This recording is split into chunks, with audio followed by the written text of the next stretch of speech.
Well, with the deadline looming, local leaders say they have a plan to deal with the growing homeless camp off I-90 in Freya. They submitted their proposal to the state in hopes of securing millions of dollars in grant money. KREM 2's Janelle Finch is sharing where the city plans to move the campers.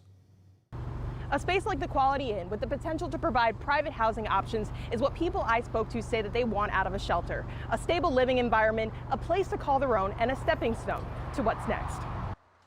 The proposal details how Spokane County leaders could use $24.3 million in state funding to house people at the homeless encampment off of I-90. Couples at the camp say they don't want to be at a shelter if they can't be together.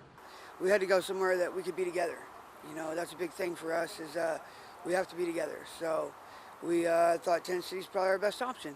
Spokane County leaders are proposing 62-person pods in the East Trench shelter. That would be in addition to 120 beds, which could house up to 240 people. It would mean a lot just to be able to get on our feet.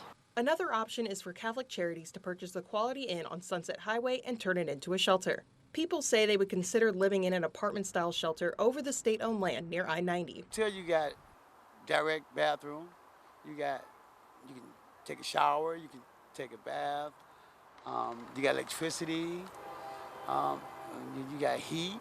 You know what I'm saying? You just, out here it's just like you camping, you out here, you surviving out here. Private shelter housing would give them a greater sense of ownership and security. Something that we could have as our own space, you know? Not somewhere that if we leave for a night or two, all of a sudden maybe our whole tent's gone. Or somebody else is living in there, you know, when we come back. Something that really could be ours, you know, a real home and a stable environment. The building could have space for 110 people within 90 days of funding. The hotel also has the potential to become permanent housing. There's also a possibility for a rental assistance program on RV campgrounds for people living out of their trailers. At last count, almost 600 people were living in the homeless encampment. According to the city, a deadline has not been established for reviewing or approving the plan. But if the county does get funding, expected action could be by August. In Spokane, Janelle Finch, KREM 2 News.